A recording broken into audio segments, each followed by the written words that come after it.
Um olá especial para você que acompanha a gente do canal Visão do Jogo. Aqui o olhar vai muito além das quatro linhas e você é o nosso convidado especial para mais uma resenha incrível. Aqui quem fala é o Guilherme Silva e vamos juntos para mais uma conversa muito boa sobre o futebol e os seus detalhes fora de campo também. Eu estou aqui com o Thiago, com o Caio. Se apresentem, meninos, por favor, para a nossa galera. Faça as honras, Caio. Pô, agora já começou a falar, mas tudo bem. Fala, galera do Visão do Jogo. Meu nome é Caio, sou jornalista, apaixonado por futebol, que nem meus dois amigos Thiago e Gui. E agora passa a bola para o nosso querido Thiago Capeta. Fala, galera. Meu nome é Thiago, sou jornalista também, atuo mais na área de agência, publicidade, marketing esportivo. E vamos nessa, vamos bater um papo aí, vamos falar sobre o que está acontecendo. O mundo do futebol em polvorosa, muito mais nos bastidores do que propriamente dentro de campo, né? Nos últimos dias, então. Você que acompanha a gente já viu alguns conteúdos que a gente faz aqui falando sobre futebol de uma maneira mais abrangente. E a gente está botando o rosto aqui, somos três jornalistas, marqueteiros, enfim, comunicativos à beça, e a gente quer trazer pautas relevantes e assuntos que vocês possam também interagir com a gente. Então, se inscreva no canal, ative as notificações, acompanhe nossos conteúdos semanais aqui no Visão do Jogo. E o nosso intuito, né, é debater o futebol de uma maneira fora da caixinha, vamos dizer assim, sem muita pretensão, mas querendo realmente trazer um algo a mais para vocês. Você vê que aqui, ó, eu estou com a luz que parece que eu estou transparente, eu faço parte da parede, mas tudo bem, está tudo certo. Eu acho que o assunto principal dessa semana, que está sendo muito falado, é a guerra de direitos de transmissão, né, Thiago e Caio? Principalmente envolvendo basicamente essa batalha, que a gente não sei se a gente pode chamar efetivamente de uma batalha, entre os direitos de transmissão que são tradicionalmente feitos há muito tempo no Brasil, em que a Globo ela detém a exclusividade de transmissão dos campeonatos estaduais e do brasileiro, contra uma vontade de agora uma potência do futebol nacional, que é o Flamengo, que preferiu, de outra forma, expressar a sua vontade de transmitir o seu próprio conteúdo. O que entrou um pouco de controvérsia, porque, por um lado, é interessante que você possa, de fato, ter o controle do próprio conteúdo, da sua própria imagem, e, por um outro lado, pode ser prejudicial para um outro grupo de clubes que são menores, que não têm tanto poder político e econômico. Eu acredito que é bem debatível, eu acredito que existem prós e contras para todo esse tipo de embate que a gente está tendo hoje em dia, mas é algo que a gente tem que ter muita cautela quando a gente for abordar, porque eu não sei a opinião de vocês dois. Eu tenho um pouco de pé atrás com essas questões de batalha de disputa de direito de imagem, até porque a legislação diz uma coisa e muita coisa diferente está sendo feita. É um assunto realmente espinhoso, né? Vamos dizer assim. Uma guerra, de fato. O Flamengo se rebelou, aliado ao governo federal, com uma medida provisória. Eu vou até chamar o Thiago para essa conversa. A gente pode dizer que é o fim de um monopólio ou é uma guerra sem inocentes? Né? Porque realmente nessa briga por direitos de transmissão, a gente vê que cada lado defende um pouco seu interesse, né? E não tem muita ingenuidade envolvida, né, Thiago? Sem dúvida. Como você disse, não existe inocente nessa guerra. A Globo, ela é uma empresa privada, então ela está atrás dos seus direitos contratuais. E o Flamengo, assim, eu acho que o Flamengo ele tem todo o direito de reivindicar o valor da sua cota de televisão, se ele acha que ele está recebendo aquém do que enfim, foi previsto em contrato. Só que eu não vejo essa maneira, eu vejo uma maneira muito simplória do que está acontecendo no futebol brasileiro hoje, principalmente por conta de movimentos políticos que não consultam os clubes de um modo geral. É um movimento feito, principalmente essa medida provisória que foi feita em caráter de emergência, num momento de pandemia, em que a gente sabe que isso não é nem secundário, é terciário para lá. A gente não deve discutir direitos de futebol no momento que a gente está vivendo. Mas, enfim, me surpreende essa pauta ser discutida como medida provisória em caráter de emergência em momento de pandemia. E aí é que surge esse problema. Interesse de quem e de que forma os clubes estão sendo consultados, e quando eu digo os clubes, todos os clubes, e não somente aqueles que foram ao encontro do presidente, de que forma os clubes estão sendo consultados para que isso seja benéfico para todos e não para uma parte. É isso que eu fico me perguntando e é isso que eu acho que, de fato, não tem inocente. A Globo, por contrato, na minha opinião, ela tem o direito dela de reivindicar. Ela não tem um monopólio, porque, para mim, o monopólio vai de quem vende e não de quem compra. A Globo, por ser a maior potência midiática do Brasil, ela compra os direitos, mas teve quem vendeu. Então, assim, a federação ela assinou um contrato, o Flamengo assinou um contrato e todos os outros clubes assinaram. Então, a gente tem aí o que eu considero uma pauta, não vou dizer ilegítima, mas complicada de discutir judicialmente e, enfim, cada um defendendo o seu direito. Não tem inocente, como o Gui já disse. Mas eu vou entrar nesse ponto que você falou, principalmente da questão do contrato, Thiago. Eu acho que a gente tem que ter um pouco de cuidado de poder formatar principalmente o que é monopólio e o que é exclusividade, que nem você disse. A exclusividade é da Globo por conta, principalmente, de ser o principal canal de comunicação e de transmissão dos jogos. Mas a questão é, no Brasil, a gente trabalha a transmissão de direitos de imagem de maneira individual. O que significa? Significa que o clube ele tem o direito de poder vender ou repassar o seu direito de imagem para qualquer tipo de órgão de transmissão ou regulador. O que acontece? Regulador não, desculpa, só de transmissão. O que acontece? O Flamengo, ele, como você falou, tem o direito de querer valorizar a sua marca e de querer receber o máximo do dinheiro que ele, de fato, receberia da Globo por conta das transmissões, da cota televisiva, por assim dizer. Mas aí a gente começa a entrar um pouco mais na questão política da coisa, né? Eu acho que a diretoria do Flamengo se aproveitou principalmente de um momento que a torcida está empolvorosa, os títulos vieram, a necessidade de você ter um retorno financeiro é alto, uma coisa que já tem acontecido, então pode ter vindo um pouco da questão megalomaníaca do pensamento dos dirigentes. E o que isso acontece? Isso já vem do começo do ano, principalmente com essa guerra dessa discussão de você querer ter um aumento do valor das cotas televisivas por parte da Globo, dentro das negociações de renovação de contrato. Ok, beleza.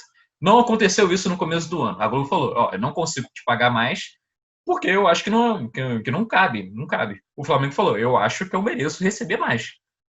Então ficou nesse imbróglio que principalmente grande parte do Campeonato Carioca não teve a transmissão da Globo.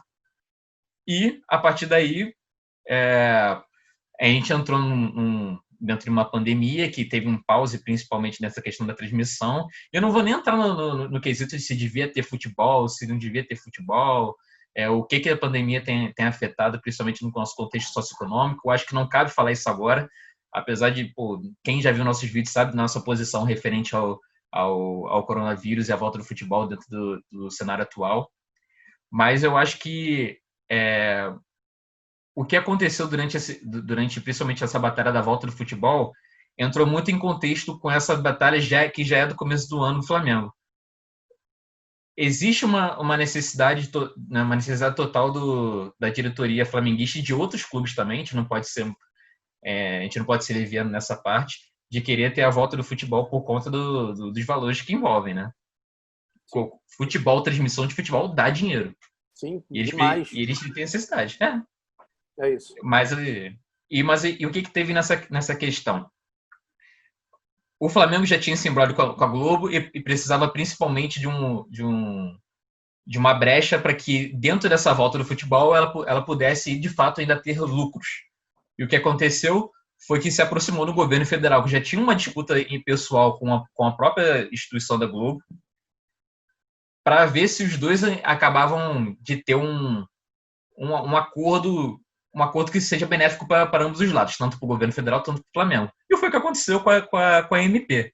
Agora, o que está sendo a partir de agora já são outros 500 de uma consequência de você entrar numa discussão com uma empresa tão grande quanto a Globo, não é? Caio, eu vou fazer até um parêntese nessa história para a gente. O Thiago usou um termo importante, né? Que a medida provisória ela é em caráter de urgência, justamente é um dispositivo utilizado, né, para assuntos extraordinários, em momentos de urgência, geralmente é até utilizado para questões, vamos dizer assim, mais importantes, né, da sociedade.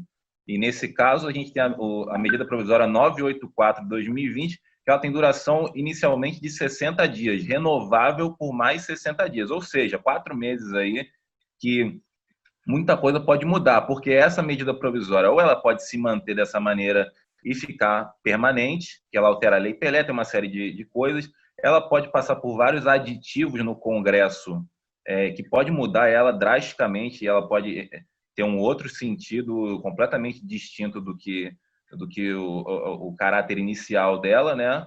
Ou simplesmente ela pode até cair no Congresso e não valer mais por nada.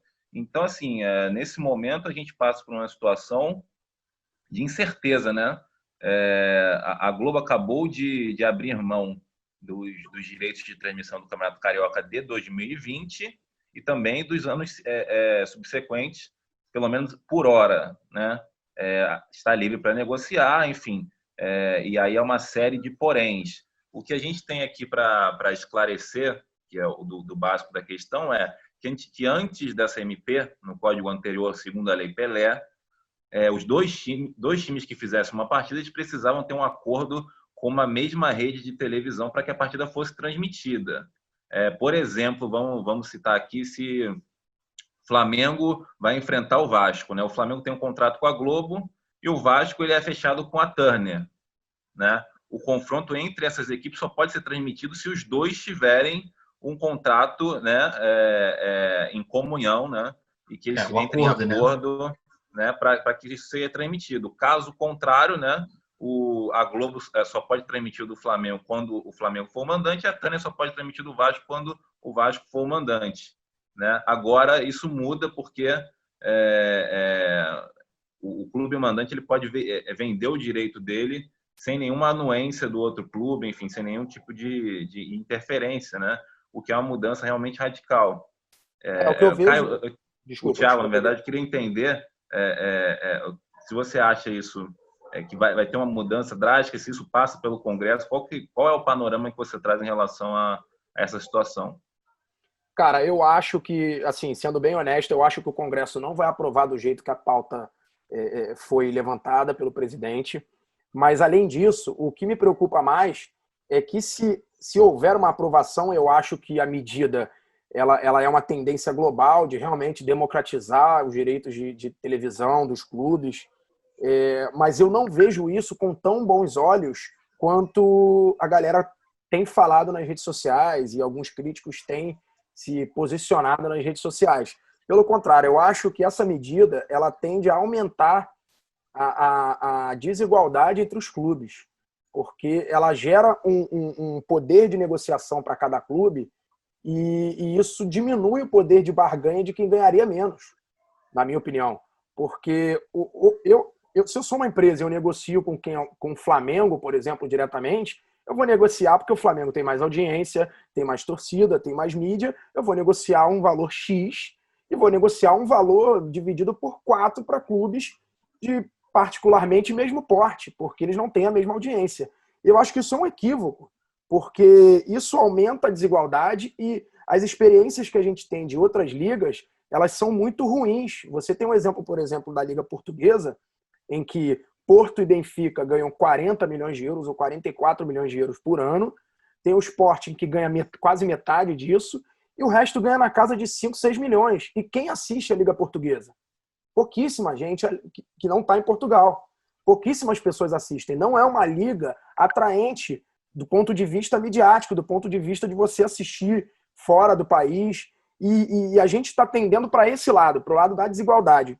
E quando a gente vê que todas as maiores ligas, as ligas principais, todos os países, eles negociam como liga, né? Eles negociam um pacote fechado entre todos os clubes e dividem de uma forma que seja assertiva e benéfica para todos os clubes. É assim na Liga Espanhola, na La Liga, é assim na Premier League, que é um case que durante muitos anos foi a referência para o brasileiro, e é assim que a gente chegou a ser durante um tempo, na década de 80, e que não avançou, pelo contrário, a gente está retrocedendo.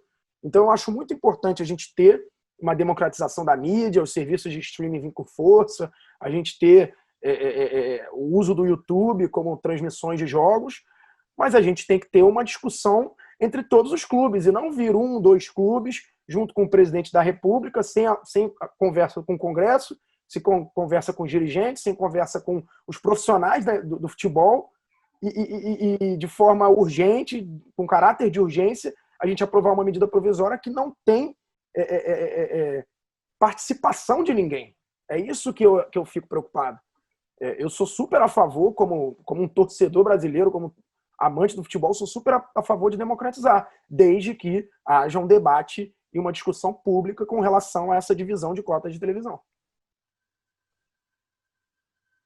Eu trouxe um ponto importante, que é a questão dos clubes europeus, né? Eu vou até repetir aqui, não sei se ficou muito claro quando eu falei, a questão das transmissões. Antes, se um time com um contrato com a Globo enfrenta um time com um contrato da Turner, esse jogo não poderia ser transmitido por nenhuma das duas plataformas. Agora, né, com essa mudança, o clube mandante decide, né, quem vai transmitir, e isso dá uma autonomia, uma mudança até em contratos, né, que poderiam ser assinados, radical, né? Agora você tem uma liberdade maior do clube mandante, sem a anuência do outro clube que vai fazer parte do jogo, né? E na questão dos direitos de transmissão, como eles são feitos, estão negociados na Europa, eu acho que tem um case muito significativo, que é o da Premier League, né? E lá é feito de uma maneira muito peculiar, que são pacotes de jogos que são vendidos e são postos em leilão, para que é como se fosse uma licitação, né, vamos dizer assim, só que de uma maneira mais abrangente, mais simples até, para que as emissoras que se dispuserem a fazer esse tipo de compram um pacote de 50 jogos, vamos dizer assim, e elas podem transmitir esse pacote exclusivamente. E aí outros 50 jogos da Liga são comprados por outra emissora, e assim por diante. Porém, lá existe uma questão que não há transmissão em TV aberta atualmente, já há um tempo, né? Essa transmissão é feita por 100% ou por streaming ou por, enfim, plataformas privadas, né, fechadas, para que o torcedor consuma da maneira que ele conseguir, ou que ele puder, mas aí vai de acordo com a concorrência e de quem conseguir adquirir os pacotes. Não sei de que forma isso poderia fincar raízes aqui no Brasil, e eu queria saber até a opinião do Caio em relação a isso. Se essa maneira de negociação da Premier League, por exemplo, é o que deve ser seguido aqui, se talvez essa relação dos clubes com a Globo ainda ecoa muito forte e você não vê maneira disso acontecer em curto prazo. O que você acha, Caio? Porque eu acho o seguinte, eu acho que a gente, além de ver um contexto dos clubes, e principalmente o contexto econômico dos clubes, a gente tem que ver o contexto social do Brasil também. Por quê? Aqui a gente principalmente tem que pensar que a acessibilidade de um sistema de canais fechados não é para todo mundo. E isso é uma coisa que tem que ser discutida muito fácil. Eu acho que principalmente tem gente que defende essa disputa com a Globo.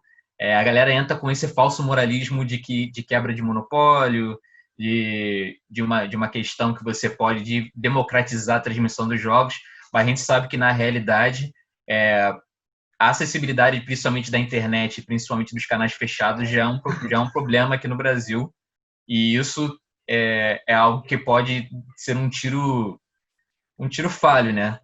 Quando você pensa principalmente em democratizar o sistema de transmissão.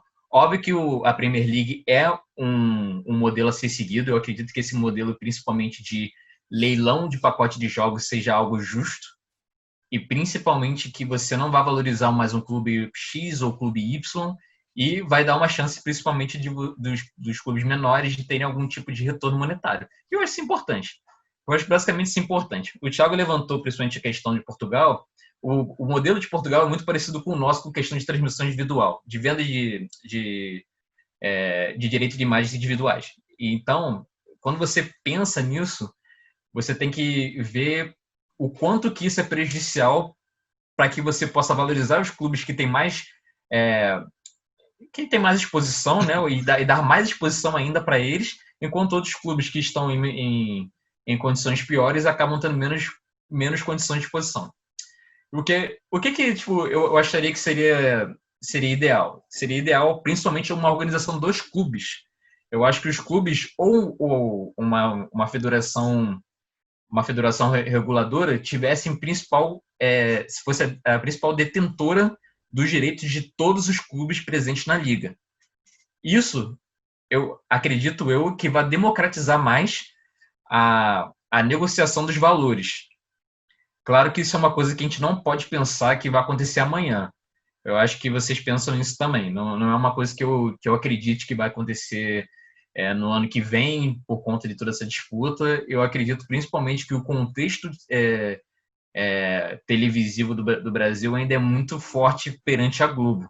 A Globo, ela não é só uma grande potência de transmissão do futebol, tanto no canal aberto quanto no canal fechado. Ela é uma grande potência comunicativa. O Grupo Globo, ela é uma grande potência, principalmente em entretenimento, de jornalismo, de filme. Então, toda referência que tem baseado em transmissão de conteúdo é da Globo. Enquanto outros canais não tiverem a possibilidade de poder disputar o direito de transmissão, a compra de direito de transmissão com a Globo, eu não vejo como isso pode ser democratizado. E principalmente ver como um campeonato pode se tornar justo em questão de cotas televisivas. Essa é a minha opinião, eu não sei a de vocês. Aqui o papo está fluindo, a gente tem muito assunto para trazer em relação a essa questão dos direitos de transmissão, tanto aqui no Brasil como no mundo, né? E acho que aqui no Brasil, especialmente falando, é um tema que já está em constante debate desde lá de 87, né? Que foi o início do Clube dos 13, a questão da Copa União, a Globo tem participando ativamente de vários desses momentos, né? E agora isso explodindo, vamos dizer assim, com a questão dos direitos de transmissão do Campeonato Carioca. A gente tem até alguns dados aqui que são interessantes. A Globo, ela pagava cerca de 18 milhões de reais a cada clube grande nesse contrato que ela encerrou agora abruptamente, né? E ainda mais um valor que a Ferdi repassava aos pequenos e também abocanhava uma parte dela. Então, o total, nessa soma do contrato, dava cerca de 100 milhões de reais. O que, convenhamos, para um campeonato estadual, é um valor generoso, é um valor importante que faz toda a diferença no orçamento dos clubes para a temporada, né? Não é uma parceria que é uma via de mão única. Tá todo mundo aí, uma mão lava a outra, vamos dizer assim, no popular, né? Tiago, como você vê o futuro em relação a essa questão, não só do Campeonato Carioca, mas dos direitos de transmissão aqui no Brasil? A gente viu que a Rede TV está demonstrando interesse, com certeza plataformas de streaming vão vir em cima dessa questão, vai ter uma concorrência grande aí, e até para o Campeonato Brasileiro também, apesar de já ter uma briga de Globo e Turner por contato e tudo mais, de coisas já assinadas, muita água vai rolar ainda. Queria ver a sua opinião sobre o papel dos clubes nessa briga do direito de transmissão aqui no Brasil, Campeonato Carioca e tudo mais.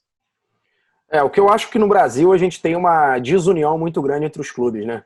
Então eu vejo com muito pessimismo essa questão da gente formar uma liga para a divisão das cotas de televisão de forma unificada, de forma organizada. Assim, eu vejo com muito pessimismo.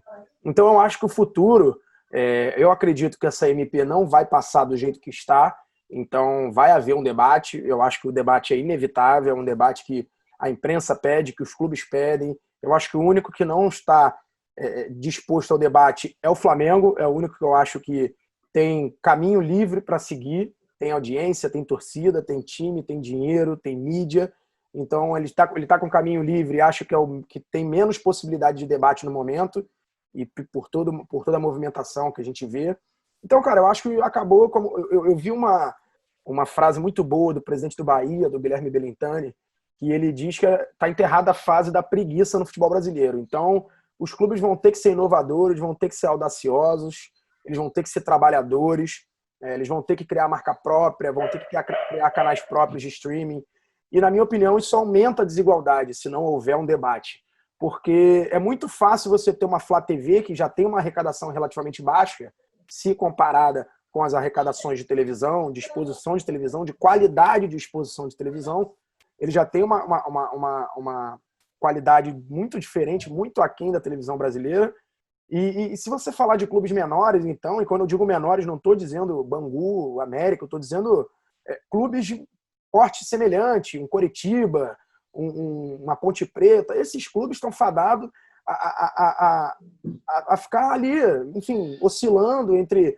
E aí vai começar a envolver clubes grandes, Fluminense, Botafogo, Vasco, Santos, esses clubes aí que tem torcida que não tem esse âmbito nacional, como Flamengo, Corinthians, Palmeiras, São Paulo, eles tendem a perder mais torcidas, a perder arrecadação, a sofrer problemas dentro de campo. Então eu vejo com muito maus olhos essa falta de debate e acho que a televisão continua exercendo um papel fundamental na arrecadação dos clubes e vai exercer durante muito tempo. Seja por... Muitos deles estão presos ao contrato com a Globo, o Vasco tem contrato até 2023, se eu não me engano, Fluminense, enfim, Corinthians, Palmeiras, todos têm contratos longos, Palmeiras não, mas todos os outros têm contratos longos e muitos deles vão ficar presos por problemas financeiros. Então é muito fácil a gente imaginar uma Flá TV, eu quero ver a gente imaginar uma Bangu TV, uma América TV. Isso vai aumentar a desigualdade de forma abrupta, a ponto de acabar com muitos dos clubes médios e pequenos do Brasil. Bem interessante esse ponto de vista.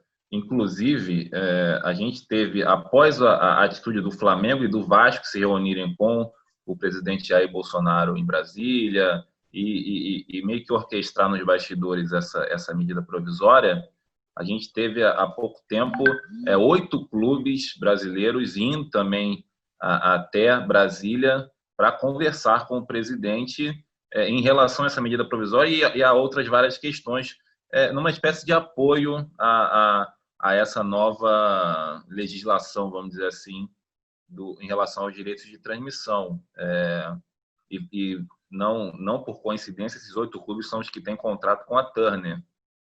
No blog do Rodrigo Capello, que é um comentarista do lado financeiro, do esporte, do Globoesporte.com, ele traz uma questão importante que esses clubes foram também debater uma questão que a Turner, que é uma gigante americana, né, um conglomerado de várias empresas, tenta passar no Senado uma lei que vai ajudar a Turner a fazer mais investimentos no Brasil, e esses clubes foram procurar também agilidade para que isso passasse no Senado e foram conversar com o presidente.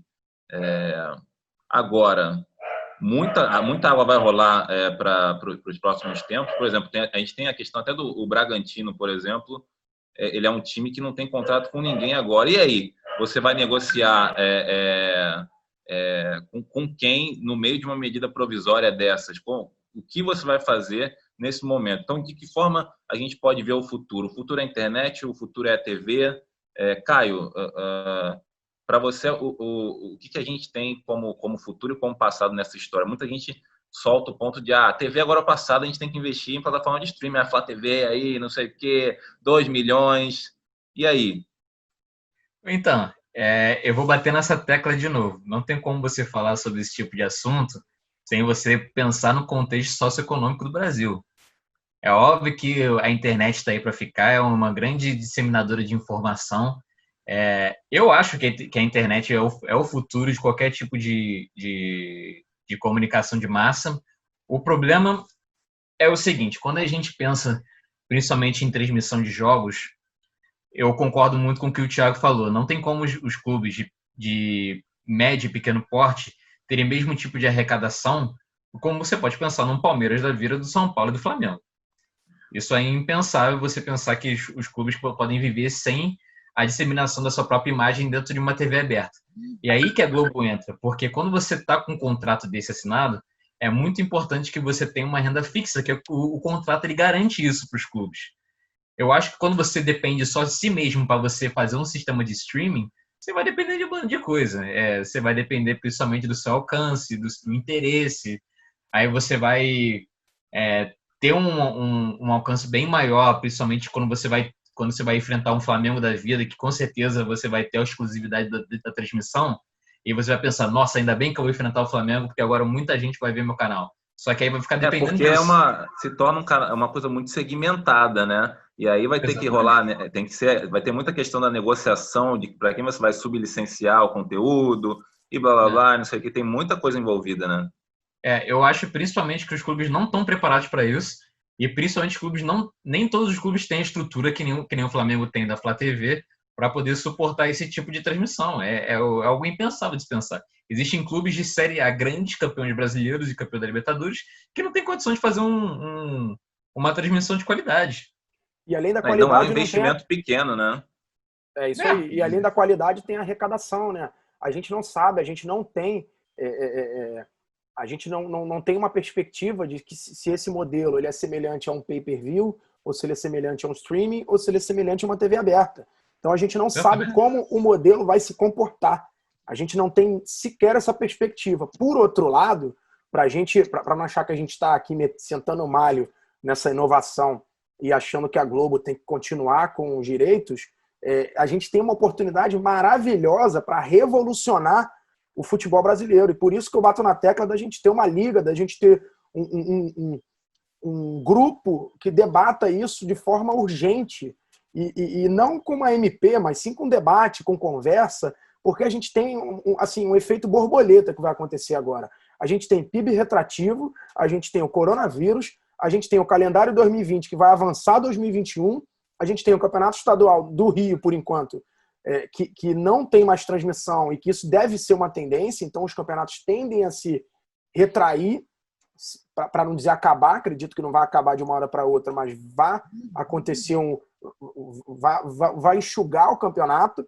Então, assim, a gente está com uma imprevisibilidade completa do que vai acontecer no futebol brasileiro e o caos não é ruim, necessariamente. O caos ele serve para dar aquele soco que estava precisando, entendeu? Porque muitos clubes, no Rio, por exemplo, os grandes, vão perder 18 milhões se pensar no ano que vem, e 18 milhões é dinheiro para um cacete, é muita grana, é grana que salva um semestre, se você pensar ali. E aí a gente vai ter que debater, a gente vai ter que saber, cara, qual é a perspectiva para 2021, sabendo que um calendário vai avançar o ano, certo? O calendário vai avançar o ano. A gente tem, vai para 4 meses de paralisação, sabe? A gente tem um Brasileirão de 9 meses, e nós já estamos em julho. Então, quer dizer, o que vai acontecer? Eu não sei, mas eu vejo uma oportunidade maravilhosa da gente debater o futebol, debater os direitos de transmissão, tanto com profissionais do futebol, profissionais de marketing, profissionais da imprensa e anunciantes. Porque tem isso. Quem banca são as marcas, e as marcas querem ser bem expostas. Então, se a gente tem uma exposição boa, a gente tem mais investimento e a gente tem clubes prosperando. E o que a gente não vê hoje é isso. Tanto do modo antigo, do modo da Globo, quanto com esse modo novo, o modo que Flamengo e presidente da República querem enfiar a goela abaixo. Eu acho que eu concordo com você na questão de que a gente tem uma oportunidade muito, muito interessante de poder explorar, mas eu acho que a sua visão é um pouco utópica, só isso que eu acho. Que principalmente a gente acreditar que os clubes podem ter um tipo de diplomacia, de criar uma liga em que isso vai valorizar e vai democratizar as cotas de televisão, eu não sou muito favorável a esse tipo de pensamento. Não porque eu não concorde, que eu acho que seja errado. Eu acho que é certo. Eu só tenho um pensamento um pouco mais pessimista no futuro. Se fosse para me perguntar o que eu acho que vai acontecer, eu acho que a gente vai acabar voltando àquilo que a gente era antes. Eu acho que a gente vai ter uma experiência. A gente vai ter uma experiência de transmissão,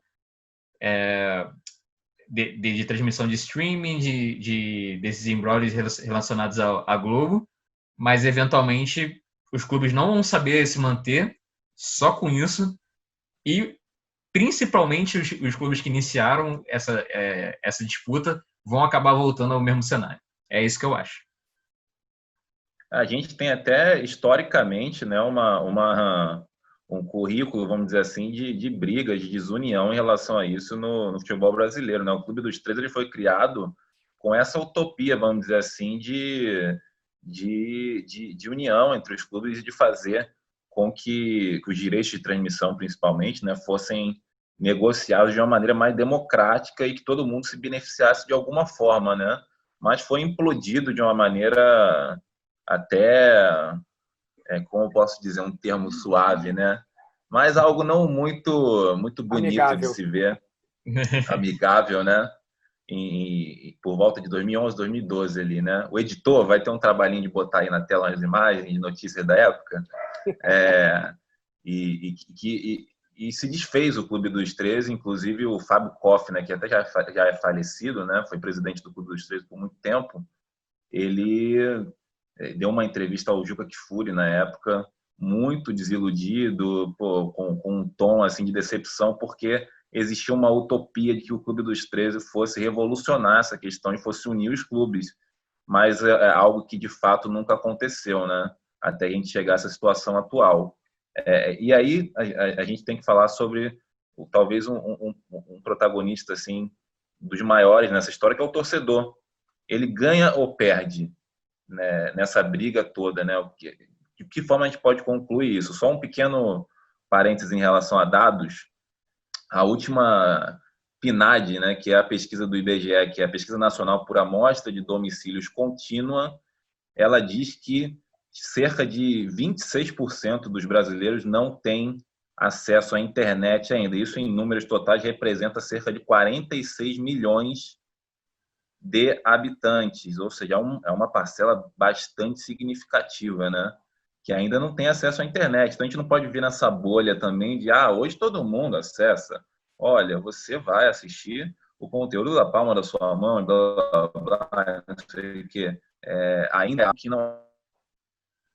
E aí, com esses números que a gente tem em mãos de uma parcela significativa realmente do Brasil sem acesso à internet, a gente pode entrar nessa bolha de falar que, olha, todo mundo tem acesso, você vai poder assistir na palma da sua mão e blá, blá, blá, e não sei o quê, ou de que forma a gente pode discutir essa questão dos direitos de transmissão sem elitizar essa conversa, né? Sem esse debate caminho fora da realidade do contexto social que a gente vive no Brasil. Thiago, o torcedor nessa história, como é que ele fica? Eu acho que, assim, da mesma forma que outras tecnologias foram de forma gradual, os serviços de streaming e a transmissão via internet, ela tem que ser de forma gradual. Então, da mesma forma que as transmissões digitais, Full HD, 4K nas Copas do Mundo, elas tiveram uma transição. Então, a gente tem que trabalhar de forma transicional, se é que existe essa palavra. A gente tem que trabalhar as duas plataformas paralelas. A gente tem que continuar atuando com a televisão, e aí a gente tem que entender qual é a melhor forma, se é com a Globo, se é com outra emissora, ou se é com uma emissora independente, como já tem alguns movimentos aí demonstrando essa opção. E aos poucos, conforme vai democratizando o acesso à internet, que é uma tendência, a gente vai usando o serviço de streaming. Mas, de novo, eu continuo achando que, para os anunciantes, ainda é um produto de baixo investimento. Eu não vejo um anunciante hoje pagando o que paga para a Rede Globo, por exemplo, para transmitir um jogo. Então, porque a qualidade não é igual, não adianta dizer que é porque não é, a entrega não é igual, é muito mais nichado. Então, se eu sou flamenguista, eu vou assistir o jogo do Flamengo. Mas se está passando em TV aberta um jogo de um rival, eu vou assistir. Não necessariamente eu vou assistir na internet. Na internet tem um processo ali de segmentação maior. Então, a qualidade do anúncio ela não é igual à qualidade do anúncio de televisão, tanto de exposição quanto de qualidade mesmo. Então, eu acho que a gente tem, novamente, que debater, a gente tem que, sendo um pouco utópico, negociar esses valores de televisão de forma unificada, e a gente tem que começar a trabalhar o streaming, porque isso é uma tendência e isso é o futuro de fato. Só que, de Mas novo... você não acha, Thiago, que isso também, de certa forma, democratiza a questão dos anunciantes, né? De alguma forma, por exemplo, quem não tem a possibilidade de fazer um anúncio pontual na Globo, pode ter para fazer num canal segmentado desses, ou não? Isso aí já acontece, né? Na verdade, a segmentação ela é uma característica da internet. O problema é o valor, porque uma das vantagens da internet é você ter um anúncio segmentado, isso vale não só para futebol, mas para qualquer outra plataforma, você ter um anúncio segmentado com um custo infinitamente melhor que uma empresa capitalista paga para anunciar na novela das 8. Então, assim, você tem uma redução de arrecadação, né? E você vai ter enfim, uma discrepância muito grande, porque eu vou anunciar num Flamengo um valor X e vou anunciar num jogo do Atlético Mineiro, do Fluminense, do Cruzeiro, por um outro valor. E aí depende do poder de barganha de cada clube. Essa independência eu acho perigosa e eu acho que vai gerar uma desigualdade muito, muito, muito maior do que já existe hoje. Cara, se eu pudesse dar Quer complementar, Caio? Não, eu só quero pontuar que eu concordo que eu acho que pode ter uma democratização da questão de anúncio. Eu acho que esse ponto que o Thiago levantou dos valores é muito importante, mas em questão de anunciantes, você pode perceber muito bem quando você vê uma transmissão da Globo, que são sempre os mesmos anunciantes, e dentro do serviço de streaming agora podem ser outros. Claro que ainda não vai ter a possibilidade de um anunciante X mostrar sua marca dentro de um jogo, isso sem o interesse do clube, né? Obviamente isso seria maravilhoso. Eu acho que o serviço de streaming, eventualmente, ele vai se fixar.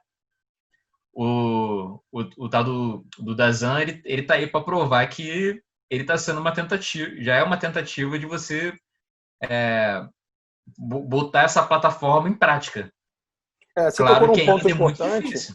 Você tocou num ponto importante, porque o DAZN é um exemplo de que os clubes, eles, assim, é um exemplo de venda por liga. Então, assim, a Conmebol vendeu a Copa Sul-Americana para o DAZN e o DAZN distribuiu essa transmissão. Então, é um exemplo, por mais que o DAZN não tenha a melhor das transmissões, mas a Fox é um outro exemplo. A Fox, durante muito tempo, ela distribuiu os direitos de transmissão da Libertadores porque ela tinha esses direitos de forma unificada. A Conmebol como liga, vendeu para a Fox Sports. A Fox Sports, enfim, tinha jogo que passava na Globo, porque a Fox Sports vendia para a Globo. Então, assim, é muito importante que tenha essa ideia de que o monopólio não é de quem compra, o monopólio é de quem vende. Então, se a Globo tem esse monopólio, é porque os clubes assinam um contrato e a Globo paga mais. Não é porque, pelo amor de Deus, a Globo manda no Brasil, não sei o que, meu irmão. Não tem bobo. A Globo está pagando mais, é um leilão, simples assim. A Globo está pagando mais, os clubes vão aceitar porque tem uma emissora que está pagando mais, simples. Porque o dia que vier uma outra emissora e pagar o dobro, mais do que a Globo paga, ela vai pegar os direitos. E aí é que tá, entendeu? Muita gente tá demonizando a TV Globo e tá esquecendo que, cara, quem vendeu foram os clubes. A Federação do Rio que vendeu os direitos de transmissão para a Globo. Então, assim, como o Guilherme disse, não existe inocente. Cada um está defendendo o seu lado e eu acho que o que tem que valer é o que está previsto em contrato. E nesse caso, na minha opinião, no caso do Campeonato Carioca, a Globo tem todo o direito de reivindicar aquilo que está previsto em contrato. A gente vê aqui que é um papo, cara, que dá para a gente ficar horas e horas e horas debatendo, porque tem muito assunto, tem vários detalhezinhos, e aí tem a situação dos clubes, do torcedor, o poder de compra das emissoras, enfim, das plataformas que podem entrar nessa concorrência, enfim. O que a gente sabe mesmo, né, que vai ter muita coisa ainda, muita água vai rolar, e, obviamente, iremos falar muito ainda sobre esse assunto aqui no canal, então você acompanha a gente aqui no Visão do Jogo, mais uma vez, vá lá, ó, dê aquele clique no inscreva-se, ative o sininho e acompanhe esses três rapazes aqui falando sobre o futebol de uma maneira mais ampla e principalmente muito além das quatro linhas para trazer assuntos relevantes para você. Beleza? A gente se despede aqui. A gente volta rapidinho. Já já a gente vai estar de volta falando sobre um monte de coisa. Acompanha a gente, que vai ter conteúdo toda semana. E esse é o Visão do Jogo. Guilherme, Thiago e Caio, um abraço para vocês. Tamo junto. Valeu, galera. Grande abraço e nos vemos em breve. Um beijo. Até o próximo vídeo.